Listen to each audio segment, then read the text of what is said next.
A murder case that shook the Corpus Christi community back in 1985, Gary and Stephanie Gillette, a loving couple, were killed in the comfort of their home. It was a horrific scene. Gary and Stephanie were brutally murdered. It's changed our lives dramatically. The couple's car was found several blocks away from their home, abandoned in a residential neighborhood. Since then, the daughters have become advocates to one day find the truth.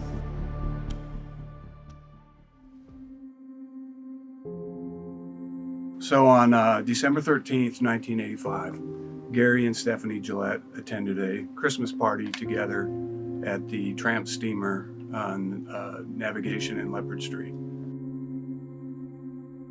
2 days later, on December 15th, they were located in their homes, murdered. Through the investigation, it was found that whomever committed the murder also stole the victim's vehicle.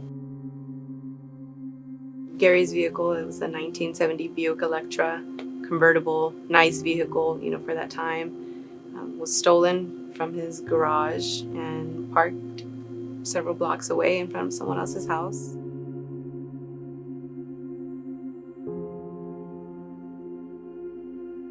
A nightmare. An absolute nightmare. Roller coaster rides of emotions. It's been hard. It's been very hard. Fear, a lot of fear. Just over the years, attempting to try to get things solved or just reaching out in general, scared, not knowing who really is involved, not knowing if we're next or if we start reaching out too much and start digging too deep, is it going to stir up the person or people that are involved to come after us to quieten us, So yeah, it's scary, especially for our kids and our grandkids and not knowing what's going to happen. I think knowing that, I guess our childhood was kind of taken away and that evil exists out there and just gets to run free. It's a little disturbing when you have to learn that at a young age and then you have to grow up and know it and just, you never have that peace of mind that the person responsible is being held accountable. You never have that peace of mind in this situation. So, you have a multitude of emotions, and to pinpoint it, I would have to say we've had them all. Yeah. But most of all, I would say in our state of mind right at this moment, it's determination. Definitely determination. Not to mention that our kids have watched us go through the, last 30-something years of interviews and getting our hopes up and just praying and wishing and hoping something would come about. But not only that, it's more trying to raise your kids to not be as scared as you are, like trying to hide that fear that you've grown up with, trying to teach them that there is good in the world when you've been exposed to nothing but monsters.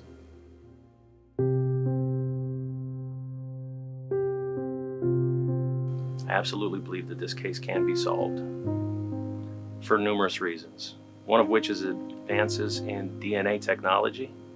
In addition to our ability to reach out to individuals, we have recontacted witnesses that were originally contacted by detectives at the time of the offense. There's a lot of advancement in technology, DNA technology.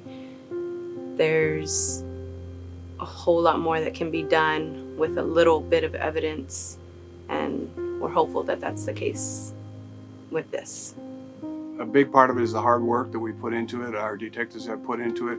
We've gone out and re-interviewed known witnesses that were interviewed at the time.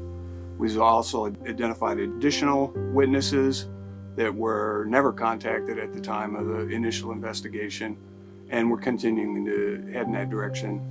And then, of course, the tremendous advances that have been made in DNA technology through the years, that is what probably is the most promising thing about the entire investigation.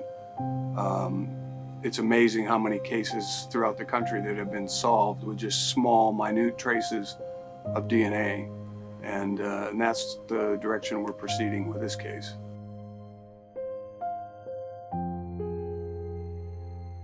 If you have a key piece of information and you have any soul in your body, why would you not come forward?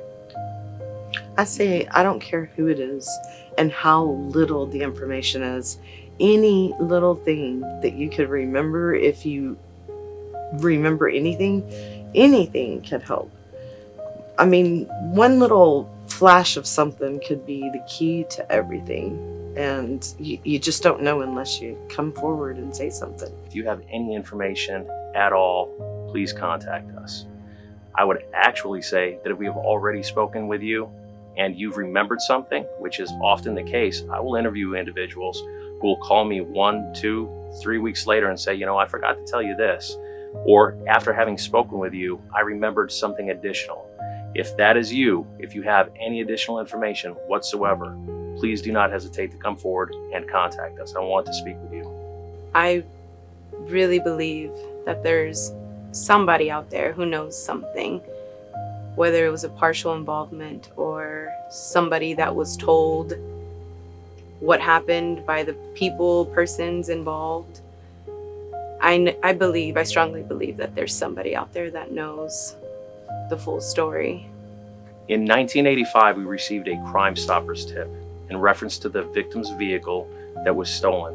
An individual called in with incredibly accurate information as to when and where that vehicle was dropped off. If you're that individual that gave us that information, we're asking you specifically to please contact us again so that we can speak with you. I understand at the time you called in anonymously through Crime Stoppers. You can do that again. However, I would greatly appreciate it if you reached out to us directly. And as for anyone who may know anything, to murder 2 people brutally the way Gary and Stephanie Gillette were murdered, the person or persons responsible over the last 38 years, they had to have told somebody. That's a big secret to keep. And the person that they might have told, we ask you that if you know anything at all, let us know. This is a huge secret to keep. And so if you think maybe we've already talked to you or they talked to you back then, or you might assume we know this information, please contact us and let us know. You took part of our life from us. Something we'll never get back. Something our kids will never get and their kids will never get. How do you replace that? My thing would be is I hope you can look in the mirror every day at yourself and look at your kids, look at your grandkids and your great grandkids at that matter, and think what they would be going through if someone took that from them, because that's what you've done to us. You've done that to 4 generations, not just family, but friends and everybody that was involved in that. You took that away without a care in the world. It's a matter of time. We aren't going to stop on this case. The family's not going to stop on this case. And we want to hear from you. We want to talk to you. Do the right thing. It's the anniversary's coming up. It's Christmas time of year. Gary Gillette's birthday just passed. Give the family this one thing. You took away 38 years of their life with their dad and their stepmom who they adored. No, you can give them this one thing.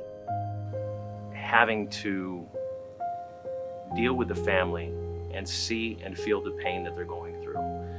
In working this case, I take that home with me. At home, at night, I'm thinking about this case. At home, at night, I'm thinking about these victims, and I want to bring them closure. Maybe a Christmas miracle. Give us some answers. But just know we're never going to stop. If Ever. you give us answers, we'll leave it. But if you don't, we're not stopping. Never. Our kids won't stop. Our grandkids won't stop. Somebody will eventually find out. Even after death, if that's what it takes. That's what closure looks like to me, is somebody being held accountable. Period.